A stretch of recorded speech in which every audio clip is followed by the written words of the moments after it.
Hello, everyone. It is Emily with Claim Brilliance. And this morning, is day 3 or step 3 of planning for 2026 mini class.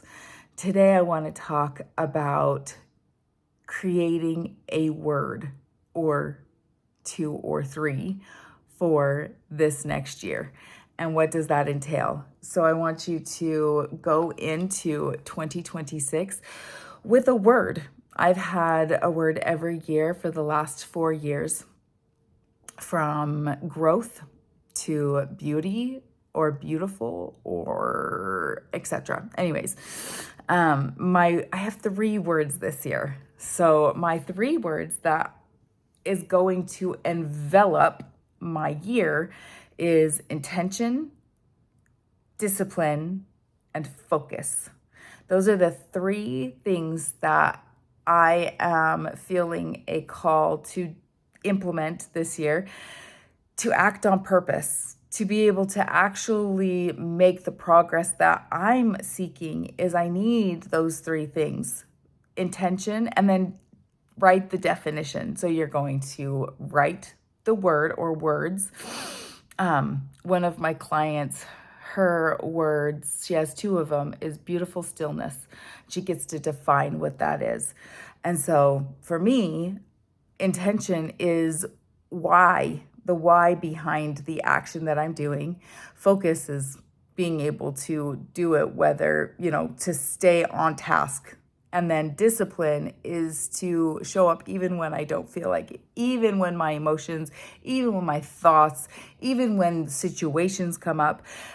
I need to be able to have discipline. So those are my 3 words and the definition behind them. So today, you are going to come up with your word for the day. Your word for the day and what it means to you. Because focus, discipline, and intention, though it has a definition in the dictionary, does not necessarily mean the same thing interpreted the same way as somebody else. And so I want you to see what you need this year. Really, it's like, what do I need this year? So one year, my word was beautiful. And it was because I felt not beautiful. I was surrounded by chaos in my home. I didn't feel like beauty was around me. I didn't feel like my mind was beautiful. I didn't feel like my surroundings were beautiful. I didn't feel like the way that I looked was beautiful. I didn't like the way I dressed.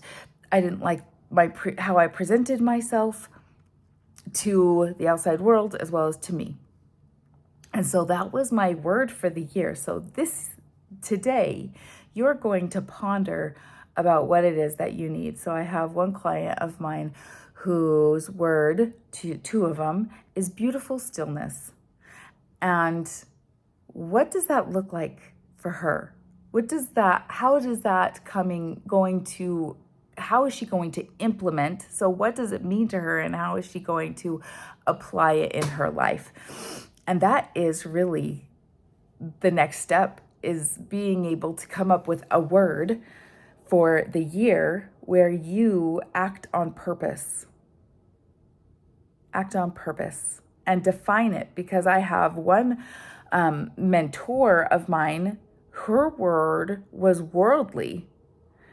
And I would interpret that totally different than when she explained that her word for worldly meant travel and being able to have knowledge and act in certain ways. And so her definition of worldly, totally different from my definition when I heard it. And so that's why it's important that you not only pick your word, but define what that means to you. We'll go into tomorrow. We're going to go into choosing one big thing that you will accomplish, that you want to have the whole 2026 year. When 2026 is at an end, What's one big thing that you want to have accomplished? But that is not for today. Today, you are creating, coming up with 1, 2, or 3 words that will envelop the year. And so that's your job today. And have fun with it. Explore, like really do some journaling. Like, what was I missing this year that I really want and need for next year? Come up with that. Maybe it is beautiful stillness. Maybe it is like mine, discipline, focus, and intention. But nobody's going to know that except for you. And so come up with a word that you want to have the whole year mean and write down the definition. All right, I'll talk to you later. Bye.